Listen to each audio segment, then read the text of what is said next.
So just before we started hitting record here, you were telling me a little bit about your job in Boeing. You took a year off to start traveling, and that was like before you dove into esports. I'm curious about like what caused you to want to leave a job like Boeing to travel and then to start working towards esports.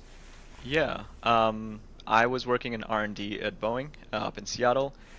I think at the end of the 2 years, I mean, I'd done a lot of cool work, but they wanted to focus more on development, which was like min-maxing what they already had rather than doing something new.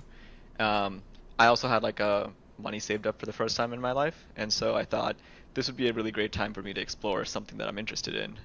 And so I took a break. I traveled around the U.S. I was really focused on public education and esports. Those were like my two like key focus areas. So I wrote a lot about it during my blog. I ended up volunteering for a couple of teams during Worlds in 2014, and I think I posted some of it on Reddit. And that's when kind of TSM, the beginning of 2015, hit me up and asked if I wanted to be an analyst for them. So that was kind of my short-term journey of quitting, Boeing, traveling, doing my own thing for a year, and then just finding my way. So was the so TSM hits you up because you're posting on Reddit about things. hmm Were you intentional about wanting to come into esports, or was it just that you had a passion for esports, you posted stuff, and that was like a happy consequence of enjoying the space? I think at that time I didn't realistically think that I would end up in esports, in any like real capacity. It was mostly just for fun and seeing if I could do it on the side. Um, and I would have continued doing it on the side, but I think it was in the middle of 2015. I was down in LA for an engineering interview, and that's when the TSM like staff asked me, "Hey, do you want to just stay over at our place?" And I got to know the guys. I hung out with them during spring finals, and when I went to MSI with them, it's after that event where they offered me like the full-time in-person position. And so that's kind of where I had to make my real decision between do I kind of pursue my normal career track or do I want to try this? But until I got that offer, my intention was to like work in esports part-time because it's just something I enjoyed. Gotcha. Was that so when you're posting stuff to Reddit? I'm assuming it was like analytics of sort. What kind of you're not integrated with the team. You don't see like the internals of it. So what kind of like analytics are you posting on Reddit? Is it like item stuff? Is it team fight stuff? Is it compositions? Is it champion stuff? Like how do you like see the game and then analyze it from that perspective? Yeah, I mean, this was like around the year where coaches were first normalized, right? And so all the analysis back then was very, very rudimentary. So I remember doing an analysis of SKT and how they did Coma use flex picks as part of the draft, and this was before they even had like the second ban phase. And so it was like very simple, like, oh, this is how um, flex picks, picking them early in the draft, give you a lot of options and confuse the enemy, right? Like that would be an example. Another example of is like how do different teams look at dragon approaches or baron approaches? Everything now that is very, very standard for every player, coach, and staff to know. These were the things that people were starting to think about and standardize back then. And so these were just things I noticed from watching professional play, talking to people, and so yeah, I just put my ideas out there with like a little twist of like what I thought was the most Mm. efficient or was the most interesting. And so, yeah, I think both the ideas, both presenting information and also having my own opinion on things and being able to defend it, I think those were like the two key things that um, I think TSM appreciated when they first contacted me. Gotcha. Okay. So you said some of these things are more like standardized or like they're standard approaches now. Yeah. From that point, I'm curious. Like, I'm always interested in like the evolution of things. So from that point to the point that analytics are in league now, like, what does the change look like? What are analysts looking for? And I guess this kind of ties into your career with being an analyst with TSM. Where did that role or what types of things did you start looking at as like it evolved and got more mature, and like things were being figured out? Like, how did that role change? I think the evolution of most sports kind of happens in this direction, right? Like first you're playing the game, and then you are practicing in the almost exact same way as you would play the game.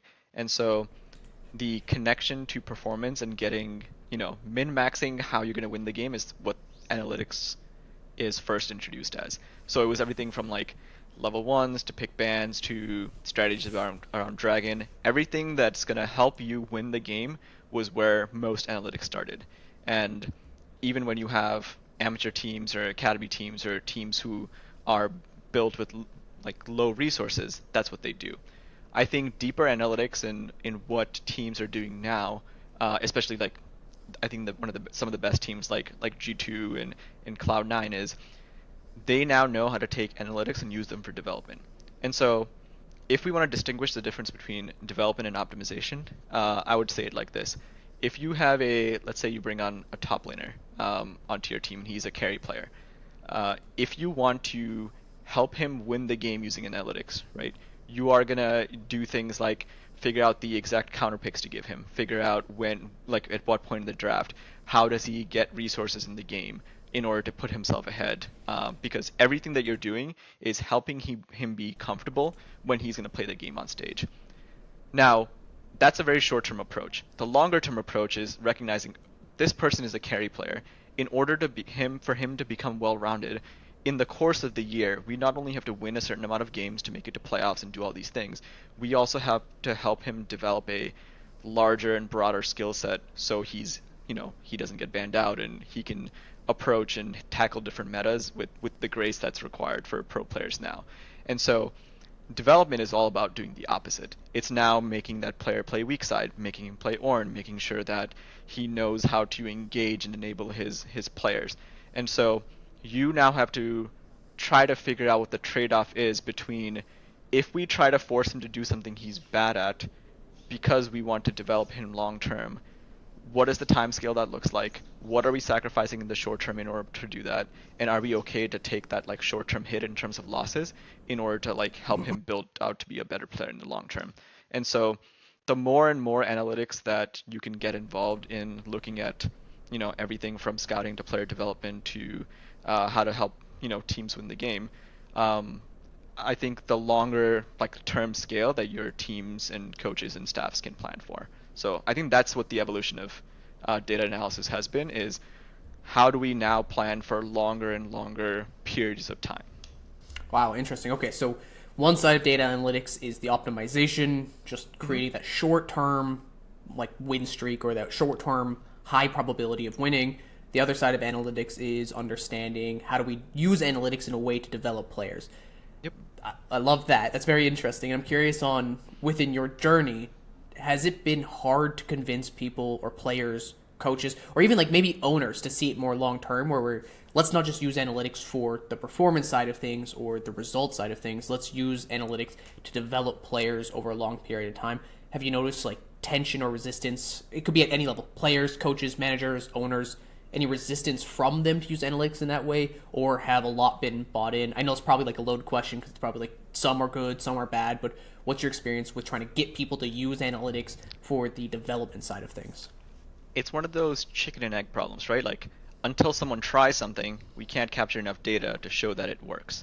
And so we have to go to different teams, or you can talk to different teams who have tried doing things in a long-term approach versus a short-term approach.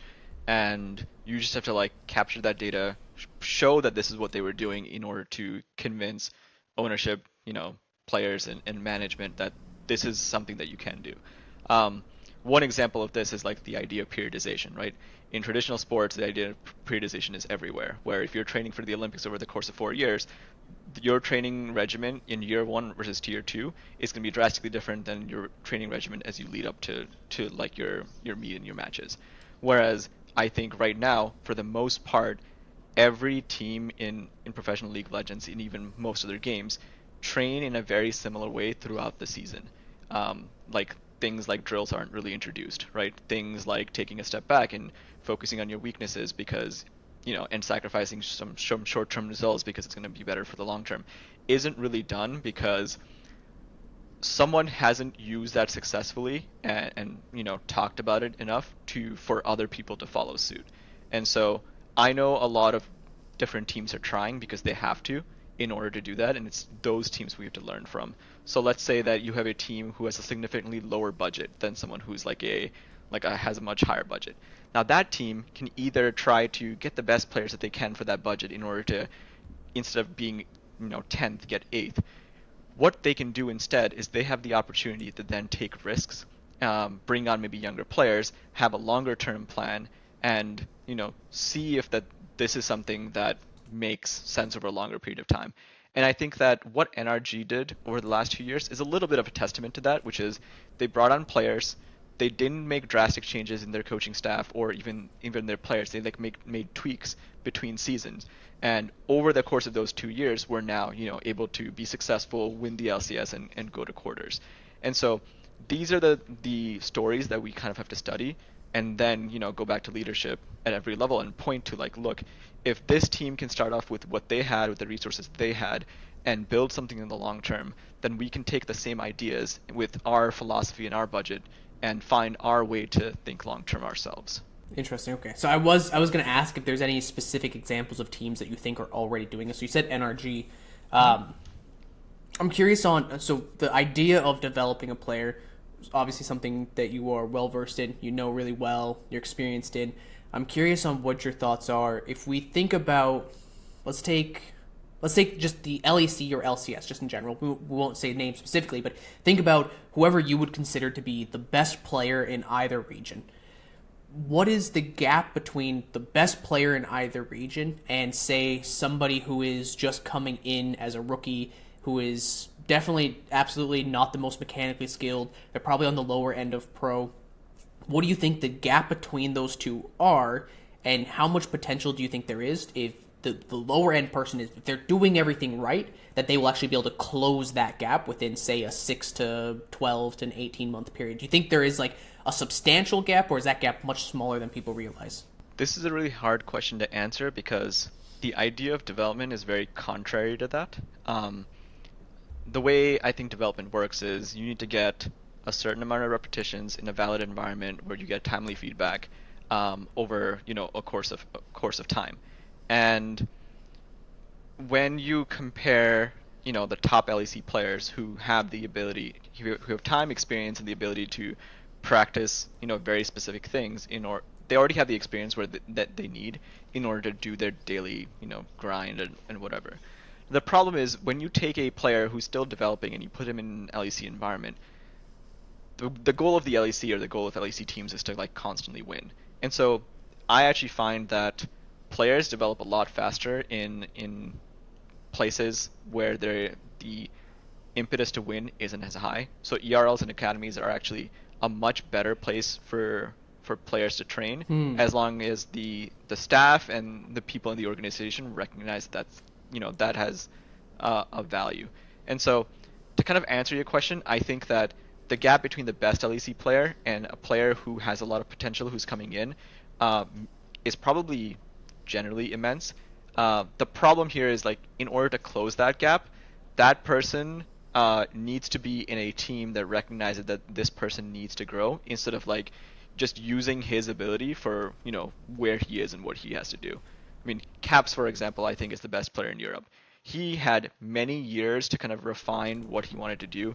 He was given the unique chance to play an assortment of champions, right, across the board. He wasn't a perfect player when he first started, but he was given the ability to experiment, grow, surrounded by a team who constantly supported him, and coaching staff across the years who allowed him to get to a point where he is today.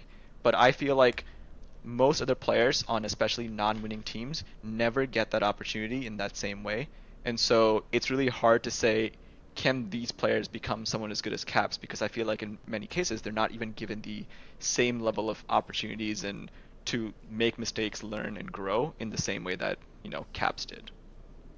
Gotcha. I mean, this kind of ties back to your idea of if you're on a winning team or in the LCS or LEC, teams prioritize optimization over development just because they are. I guess here's the question: does it feel like those top teams are incentivized for one reason or another to only have the optimization angle of it, or do you think there is value in, say, it's the top 3 consistent teams, maybe it's Cloud9 or something like that? Is there an incentivization for them to be investing in the development side of it, or is it just purely they have to maintain that performance, or they start to go belly up, or they start to lose funding, or those types of things? Yeah, so I mean, I think the goal of every team is different, right? Let's take Team Liquid last year is like a prime example. Worlds was in NA last year. TL is a team that knows how to sell really well, right? Like they have a lot of sponsors all the time. And if Worlds is in NA, they wanted to make sure that they could activate with a bunch of sponsors in front of the biggest, crowds and viewership possible.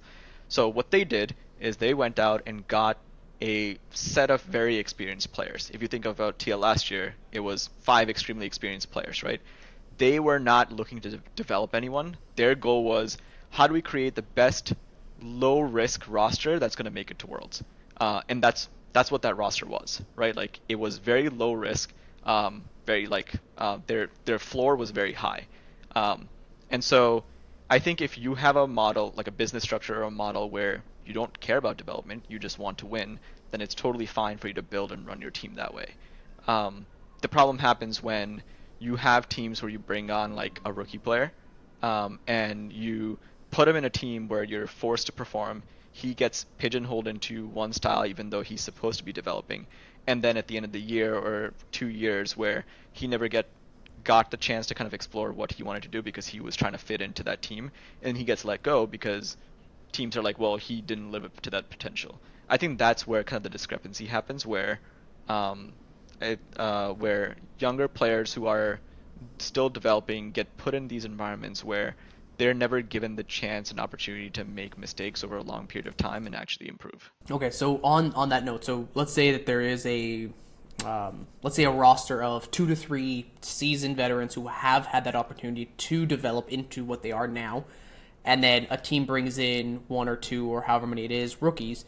Is there a world that either you have seen this work or a world in which you think this could work where you have part of the roster focused on the optimization of it while the other part of the roster is focused on development? So let's say, hypothetically, let's say that you're still the analyst or the stats guy for a team. When you come in, you're focused with these 2 to 3 players. You're specifically there to give them the optimization. These 2 to 3 players, you're specifically there to give them the development analytics sides of things. Is it possible for a team to function in that way, or do you think that whether it's just like structurally or organizationally, that's not possible yet? So I think G2 is actually a really good example of that. This year they had Yike, who, I mean, he's been around, but this was his like first big break, right? Mm-hmm. And I do think that G2 could have played in a way that was more different, where they could have more catered to the other players in the team and had Yike fill a role that they wanted. But what they did this year was allow Yike to kind of experiment a lot more, and the entire team was kind of supporting him in the things that he wanted to do.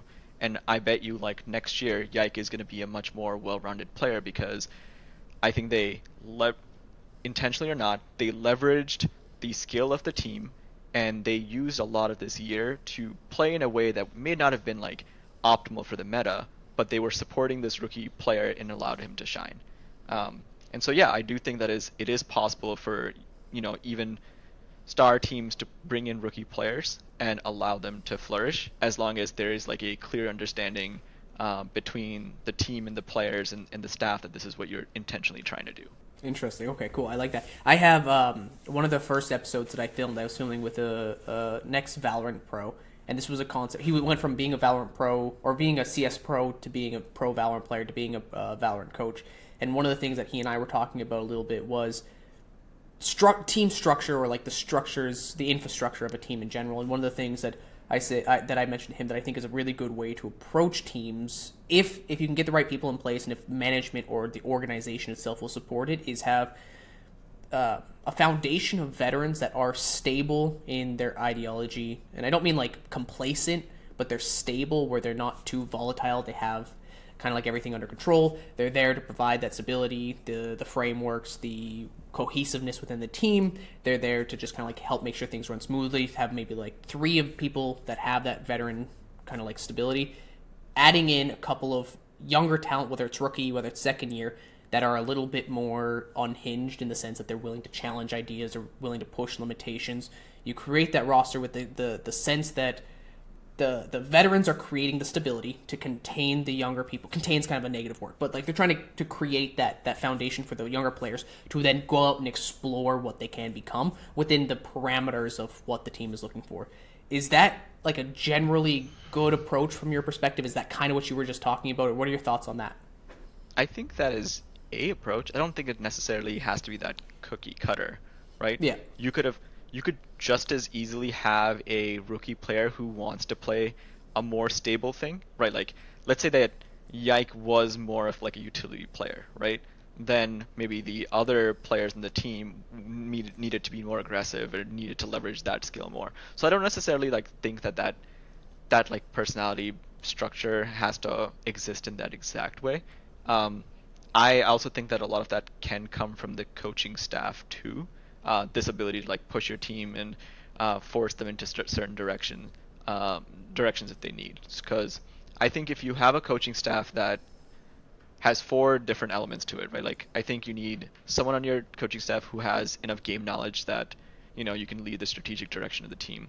You need someone who has a good understanding of systems, so they can do things like set goals, run meetings, understand like what it takes to build something in the short term versus long term, and be able to like trade that off.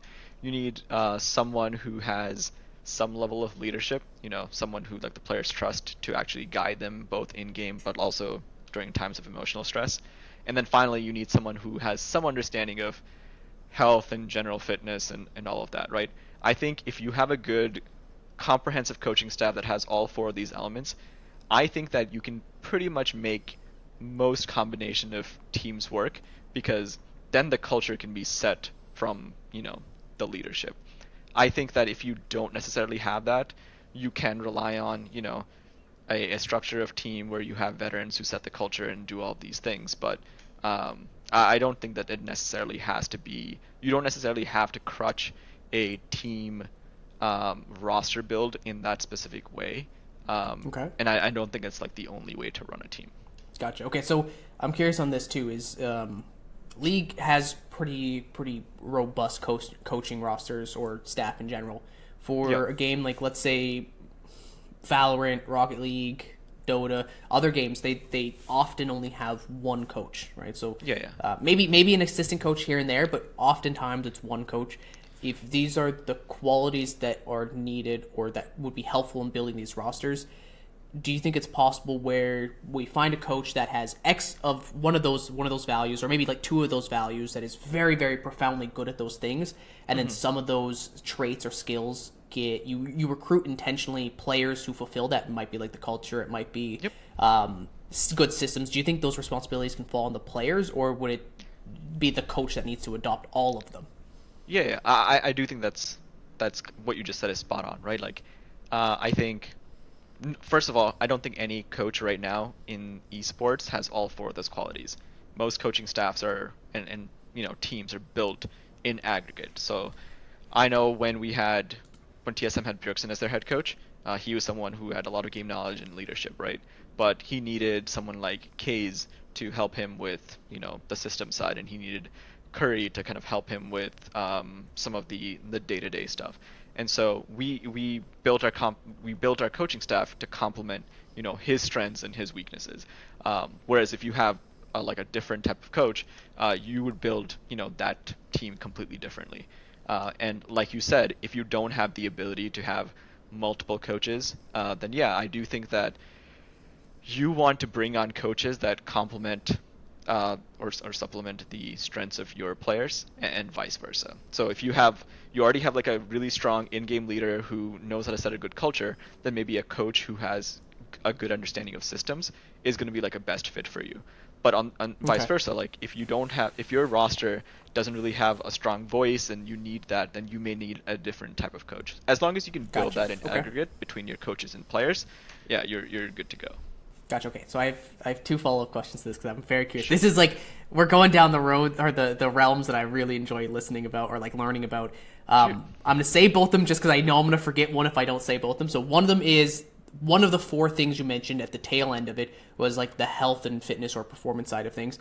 I'm very interested in that. That's just a personal bias because I come in from the sports psychology and physiology side of things. So I'm very interested in your perspective on that. The second thing that I'm going to ask probably after that is, I'm kind of curious on your unique experience as the head coach for TSM, because we've been talking a little bit about your analyst side of things, but I'm curious on how you went and you did this, or if you had to learn it over the process of doing it, of your experience as a head coach for roster. So first thing is the health, performance, fitness side of things. I'm curious on like what's your take on how impactful is that side of things for the professional teams that you've seen? Is it like a very high priority? Is it something you should force on? Is it something that you should like set up and only if people want to do it? Like what's your perspective on that? I think that there should be a baseline for every organization that incorporates health and some level of fitness into their programming, right? I think in the same way that physical strain is like the limiter for traditional sports in terms of how much you can train, learn, and perform, for esports athletes, I would argue it's cognitive. This idea of how much focus or brain battery you have in the day, and that is entirely determined by how much the quality of your sleep, what you eat, and some level of like physical activity, right? Like, there's no one who denies that. Like, if you talk to any coach or any person in the scene, it's not like they're gonna be like, oh, these are not things that are important. But then if you ask those same exact teams, okay, well, what do you do in terms of monitoring the amount of sleep or quality of sleep that your players get? I would argue like 95% of them would be like, well, we don't, or we can't, which I think is like a big disconnect between, what people consider priorities and, what they're actually doing. I think one of the things that my company is actually trying to do is tie very clear research into how do we look at players' performance and objectively creating a model of performance that allows you to compare players to each other, which then will allow researchers and other groups to study, all right, well, what is the impact of sleep on their performance over a certain period of time, right? Like when we capture communication data and we're doing things like, well, this person is really good at, action comms, or this person is saying mostly useless things even though he's saying a lot of stuff. This is like the impact on performance. These are the studies that I feel like are going to be the most impactful in the next 5 or 10 years. And I just don't think that right now, even though most teams recognize the value of health, they don't know how to track information and how to use it to reliably create their programs and make them more meaningful. And the teams that first start using it and figuring that out are going to have like the biggest advantage in the upcoming years. So that's my take on the health side. You're about to make me really giddy because this is like you use the word like mental battery or cognitive battery or something like that. Cognitive load, right? Yeah. Yeah, this is like the entirety of what the PhD that I'm working on is about, is just like understanding the capacity to which the brain can handle fatigue, or like what we can do to prevent it, recover from it, what's the indicators or the warning signs of it. So like this is a tangent that we could chase. The most familiar story in all of esports is a guy who's not playing well in scrims. His coach tells him to play more solo queue. He plays more solo queue. He sleeps less. He goes into practice the next day, starts playing even worse. He's told to play more solo queue, plays more solo queue. And then after a week or so of doing this, obviously the guy is burnt out, right? He should just know that, hey, maybe I should sleep a little bit more for the next couple of days, and maybe that'll be better for me than anything else I do. But if no one studies sleep, no one knows how people are sleeping, and all they're looking at is like, oh, this guy's playing 8 games of solo queue and he's still not improving, maybe this guy's just shit. That is the most familiar. That's the most familiar story in all of esports, because no one understands the value of health and the idea that esports are it's in many ways a trap, because you can just sit in front of your computer and zombie out and you feel like you're getting better, but you're not. And being able to show what you're actually learning and improving and what you're not is not something that we know how to capture yet. So that's something that I'm hoping to like change and fix or improve in the next 5 years. Yeah, I'll even tell you, like with the research that I'm doing right now at the university, it is shockingly difficult to define what these metrics look like, because we don't have like concrete or validated metrics of we'll call it cognitive fatigue or mental fatigue or something like that, or mental load or whatever it is. We don't have accurate ways of definitively proving that somebody is under load versus somebody's underperforming versus all these types of things. And trying to figure out what that formula looks like or what that data looks like is like, it's one of the biggest hurdles I have to figure out over the next 1 to 2 years. Is like, how do we actually define whether somebody is just simply underperforming for a random reason that the enemy is better than them, they're just having an off day, whatever it is, versus they are underperforming because their brain is just physiologically fatigued out to the point that it isn't processing information, it's not making accurate decisions, the reaction time is slowing down, the emotion regulation is falling apart. Like we that's going to be like one of my primary objectives. So I'm sure like over the next couple of years, you and I will probably have some good conversations about some of these things, no doubt. I mean, if you really wanted to speed up this process, so first you create some level of objective measure of performance that you can judge relatively by. It doesn't need to be perfect. Next, you connect players, have them wear Aura rings. You can have them wear those glucose patches. And the last thing is you just put it at like a I think Emotive has now a 6-channel portable EEG that maybe is slightly annoying to use, but those will get smaller over time. If you get all 3 of those, you can study your blood flow, your glucose levels, and your heart rate variability at all points in the day, and you have your solo queue, scrims, and competitive data. That over a couple of years will give you enough. But that's a long time, right? And we have to we just have to convince enough people to do it at some point. So those are all things that like we're looking into. I'm curious. So with like tracking performance in general, what do you think the validity or the value of, say, having somebody scrim, compete, play, whatever it is, and then tracking some degree of cognitive performance external to the game? If there's any number of cognitive tests, do you think that can give you insight as to whether somebody is cognitively fatigued in the game, or do you think it needs to be context specific to the thing that they are playing? I mean, I do think it's context specific, right? So let's say that, because in application, it just depends on what you're doing. So let's say that if you are breaking down the skills of the game into 4 levels, you have your base like mechanical ability, right? Then you have your technical skills, then you have your strategy, and then you have your tactics, right? Mechanical skills are how fast you can aim and move that are agnostic to the game. Then you have things like technical skills, which is like the expression of your mechanics in the game. So like how fast can you dodge specific shield dodge? Can you play team fights in a specific way with your champion, right? Like how well you can pilot individually your champion in a game in a specific context. That's technical skill. Strategy is now, okay, what are all the things that I am communicating with my team? What are our team formations? What are the things that we are doing in the game together, right? And then tactics is like the final stage of that, which is how are we processing what the enemy team is doing, and how are we now responding to that? So I think that if you are training very low-level skills like just technical skills, then you can go into ARAM and more mindlessly do it, and that's like very low in terms of like cognitive load, right? Like you can do a lot of reps of that without having to think too much. And so you could probably play like, I don't know, 9 hours of ARAMs and probably be okay. But if you're playing scrims or stage matches where you are, doing all these things under pressure, thinking of your opponent, thinking about your strategy, constantly adapting, the amount of cognitive load on your brain is probably pretty high. And so if you understand how much your, brain battery is being used up by doing a lot of these different things, it can help everyone from coaches understand, like, how much do we even train in today? Is it better to just train 5 games of very focused practice if we're focusing on like high level strategy versus I'm just learning a new champ, maybe we can scrim 8 games a day today and that'll be the most efficient thing to do. These are things that I feel like are like the lowest level of like exploration that I think we can kind of figure out, but then it can also help, even players understand, like when they're playing solo queue, I've played 4 games and I've been losing all of them. Do I queue up for my next game? Would it actually be useful for me, or do I just stop, take a break, go for a walk, grab a snack, eat, go to sleep?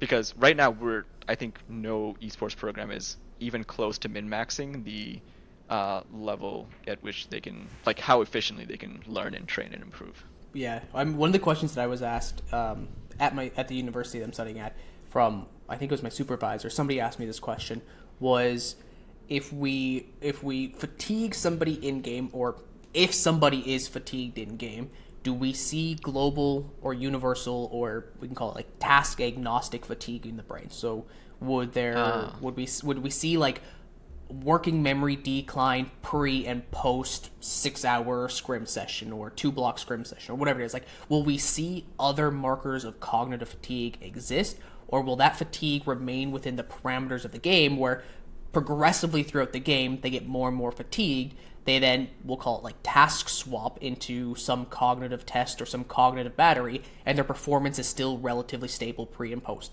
That was a question that was asked, and to be quite honest, my answer is I have no idea because we don't have data on that yet. But any thoughts on that one? I mean, my answer would be the exact same as like we Okay. don't have data on this at all, right? Like I feel like we've studied like the human body physically for millennia, but like studying the brain is still very very very new, right? Like Yeah, especially when it comes to esports. There's never been a time in human history with like any kind of data collection. There's been as much onslaught of information at like a second by second as like playing video. Almost any video game. It's like there's nothing that is that intense in all of human history. But on the other hand, what I would also argue is that I think that the world is becoming more digital every day, right? And I think human beings are competitive by nature. So competitive gaming is always going to be around. And if we can use and collect data from players and people who are training, at these very intense levels, a lot of the things that we can learn can actually apply to your everyday human. Because everyone is, at some point, I think they're staring at their computers more and more. Like they feel like they can be working longer. They have to deal with things like task switching between like doing a task versus answering an email versus taking a phone call and then going back to their task. And are they like how many times are they breaking out of their flow state in order to do like deep work versus is their work mostly shallow during the day? How efficient they're actually being. I think competitive gaming can be like a context through which we can learn and teach all of these things. And I think the lessons go way beyond, just gaming. Yeah, I agree with that a lot, actually. I think I'm going to use the word solve. I will never solve everything. I'm just going to say solve for the simplicity of it. If we solve the gaming or the competitive gaming side of things, I think there's a lot of extrapolations or deductions that we can make from it to other people involved in the digital world because of the intensity of gaming. I think it's hard to do it the reverse. So I think if you start low and then try and like guess into gaming, you're going to miss a lot of things. Doing it this way provides a lot of value in the future for just like deducing how we should do this. Before we go anywhere else, you just said the word of like how often are they breaking out of flow. I'm curious on flow within training or scrims. What are your thoughts on a concept like that? Because part of it, there's a lot of buzzwords that go along with flow. Some people will say that the idea of like unthought, where your brain is operating at a very high level, but you're not thinking about those things. A lot of other descriptions about flow as well. Do you think that flow is a bad thing to hit when you are in scrims, or do you think that somebody is still processing, consolidating information, consolidating knowledge, and actually developing as a player if they are hitting flow state? I don't think of flow state as like this black and white, right? I think that there is a lot of things in your passive memory that are going on behind the scenes, and then there's like a few things that you're working on actively. So if you're a rookie player, right, who is trying to learn how to do a dragon approach, maybe all they're thinking about is where is my wave before I go into dragon, right? Maybe that's like the thing that they're working on in the active memory. But obviously if you play for a week, a month, a year, 2 years, 5 years, it's like your unconscious memory is already processed. Okay, this is where my wave state is, this is where my laners are, this is where my item spike is, this is my range versus their range, this is where we should approach. Are we starting dragon or not starting dragon? And then, someone like Core JJ, he has all these things that he's doing, and we can call it flow state or unconscious state or whatever.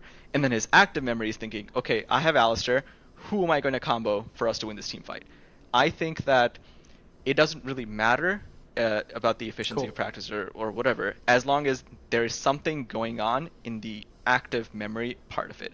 So if you're going to scrims and completely zombie moding it and not doing anything actively, then it, I feel like, is not necessarily useless, but I think it's less deliberate. I think as long as, you have a bunch of things in passive memory, but you have something actively working on, then yeah. So I just don't think a flow state is that black and white. Yeah, I don't think so either. I was just curious on your thoughts. This is what you just described. I did this example for a group of people one time. Absolutely no validity to this data whatsoever, but it was just like a fun way of showing people how this operates. And I gave one person, we took them into AIM Labs essentially. It wasn't AIM Labs, it was a similar like program. And we ran just a simple aim-based task, like clicking the things, and that was Mm-hmm. fine. We did it like 2 or 3 times. They set their PR on that after 2 or 3 times, and then I showed them what this task was like when we were utilizing or tapping into their working memory. So I started giving them like the number spans or the digit spans, very like old school working memory test. Did that, Yeah. and then as they were aiming, they had to actively think about those numbers to try and not lose them within their working memory.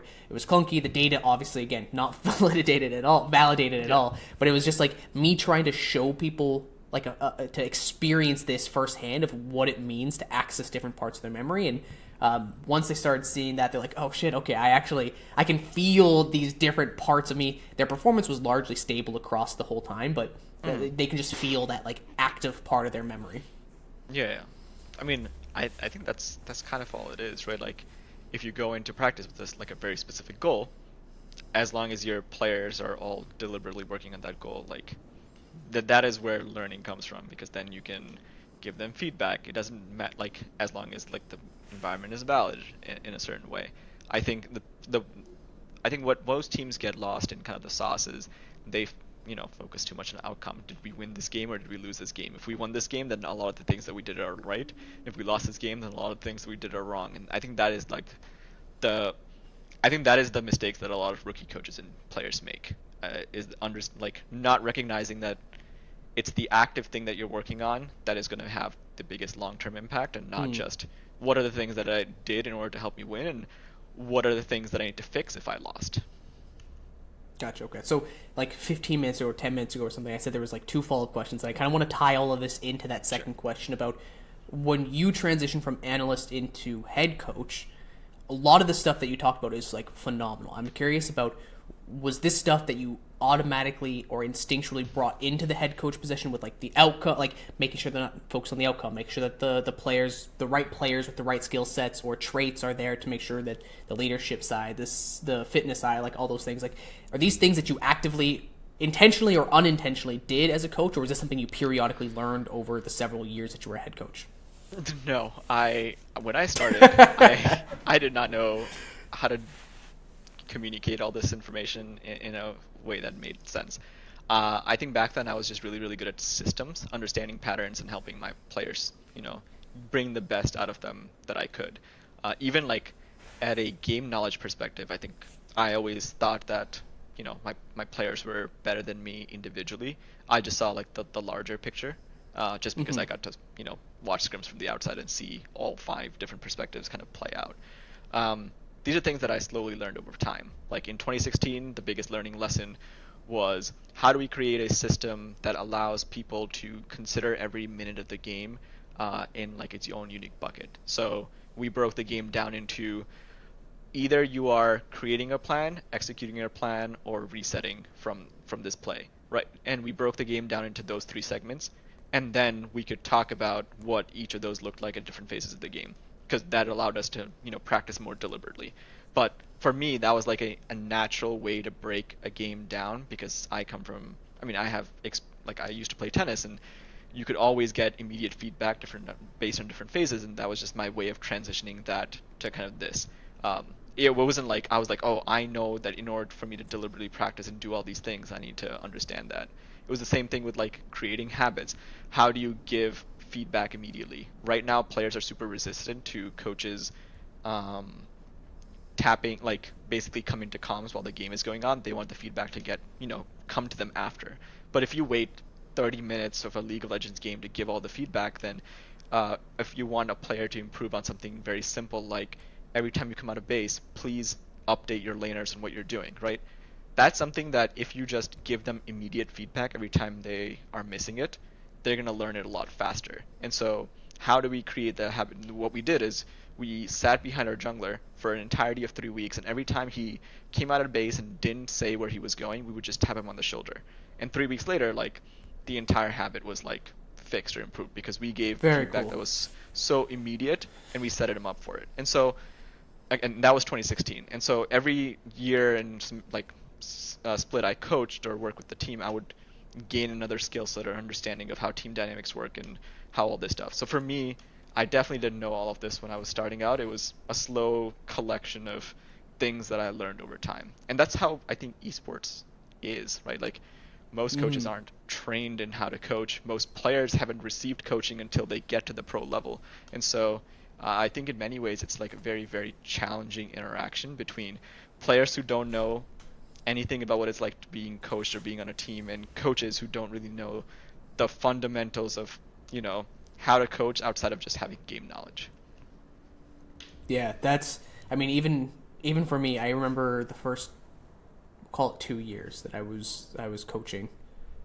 I was fucking horrendous at it. There's no way around it. I knew all the theory, I knew all the information, and wow, was I bad. There is a story that I tell very frequently where I had the opportunity to like elevator pitch myself to a CEO of a big esports organization back then.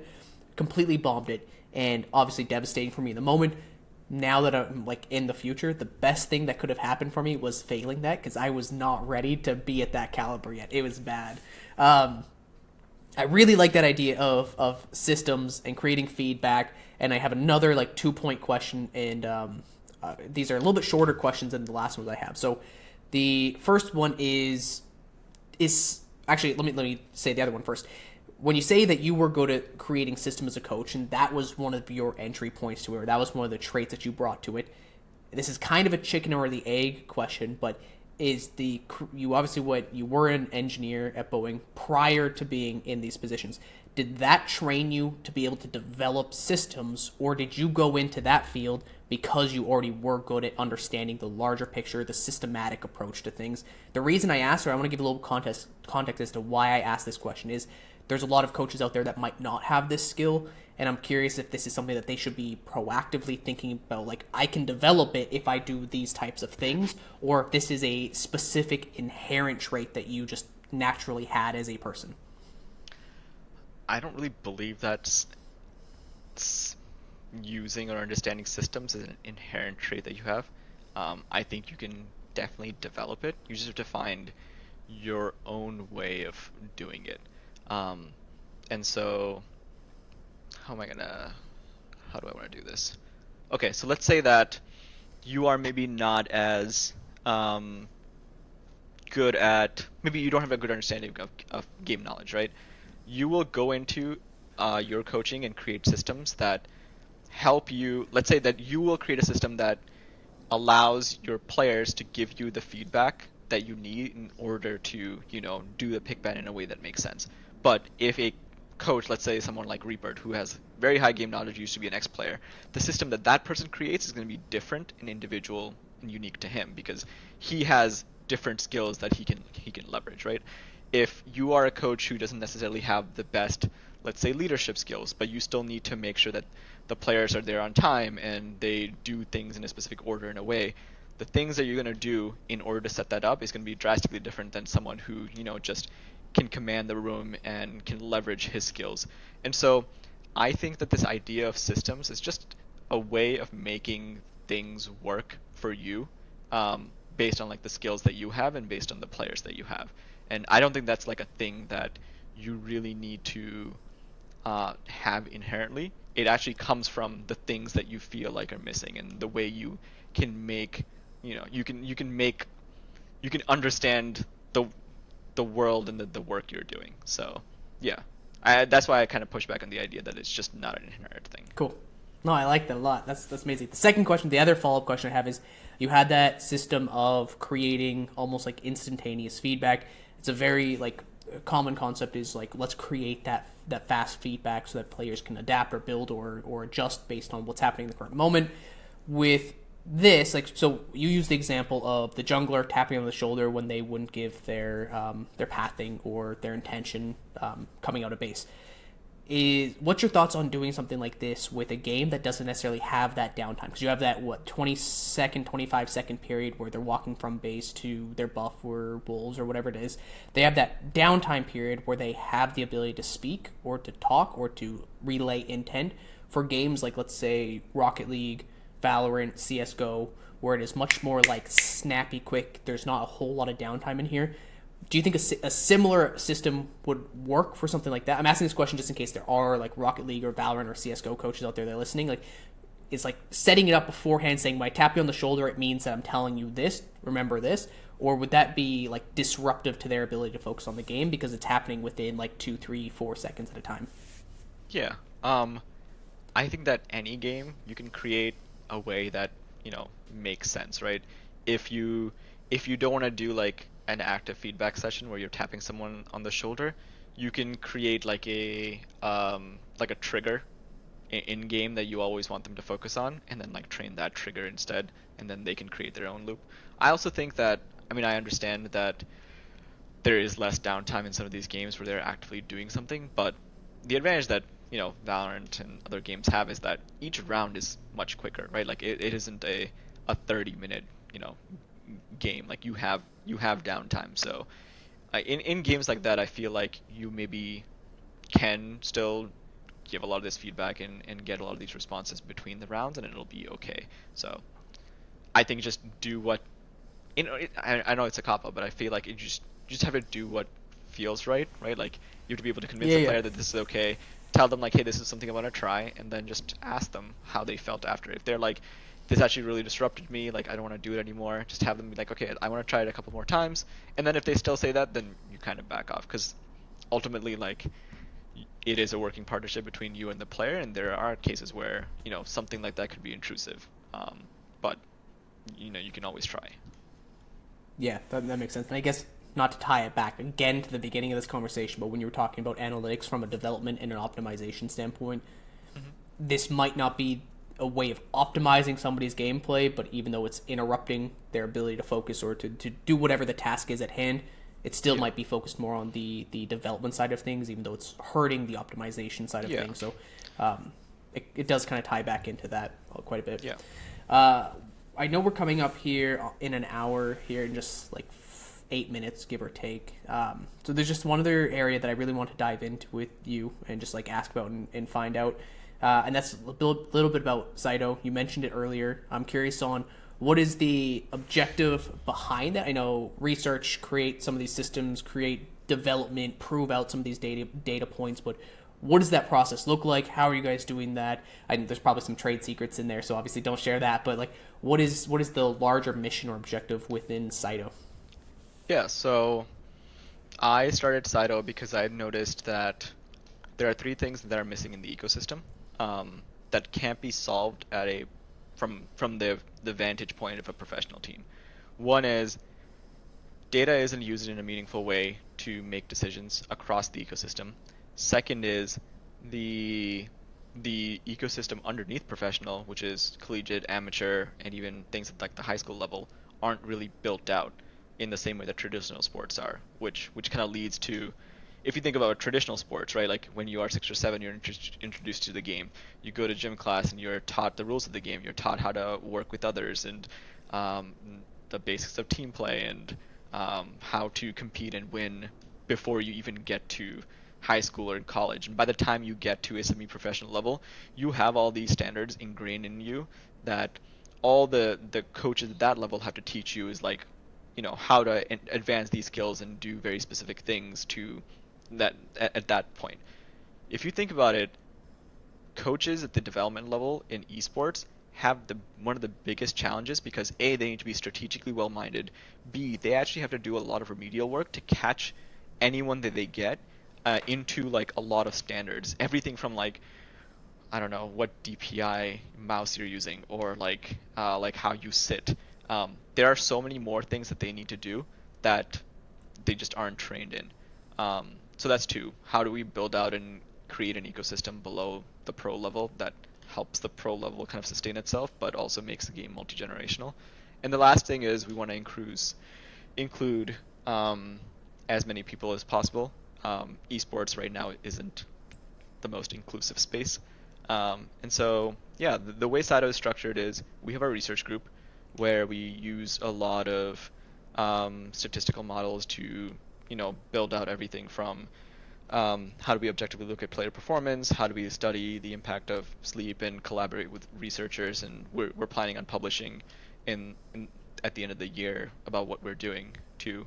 And then on the other side, we basically consult for game developers, colleges, high schools, and any programs in the space that we feel like are under targeted because they currently don't necessarily make us a lot of money. So yeah, it's a loop where we consult for groups, make revenue, put that money back into our research. Anything we learn and experience goes back into our consulting. So it's pretty fun to be outside of the esports grind. To be honest, I don't have to care as much about like wins and losses, and it's more about kind of helping the entirety of the ecosystem grow.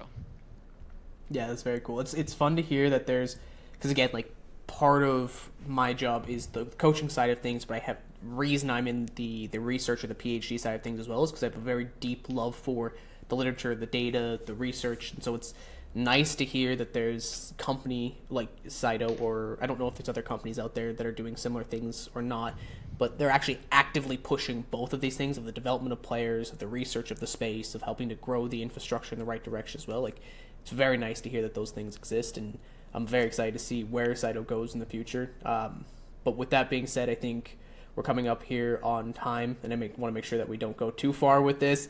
So I just want to say thank you so much for sharing your insight today. Like, truly profoundly enjoy talking with you. I think you have a lot of great knowledge that like I have no idea about, I don't understand, and it's just great to consume and learn from your lived experiences. So I appreciate it. Yeah, thanks for having me, Landon. Appreciate it. Anytime. Awesome. And I'm sure we'll be talking a lot in the future as well.